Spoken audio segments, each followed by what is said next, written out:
basically was a review of the implications of the Interior Department's decision to list polar bears as an endangered species. There was a good discussion of whether or not they would be able to prevent the walling off of the Arctic by a 4D rule they issued, and whether or not they'd be able to prevent the inflation of greenhouse gas emissions in the United States because of a guidance they issued. I would say there was some skepticism on the part of our lawyer, Jonathan Adler, as to whether or not the 4D rule and the guidance would stand up.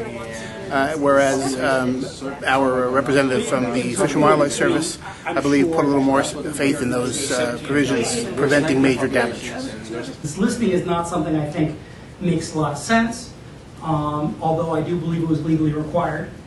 And it's not something that I think is going to do much of anything to help polar bears in the wild. And I certainly am open to, or certainly I think it's a reasonable case can be made that polar bears in the wild are threatened. But I'm not convinced this listing will do much of anything to help.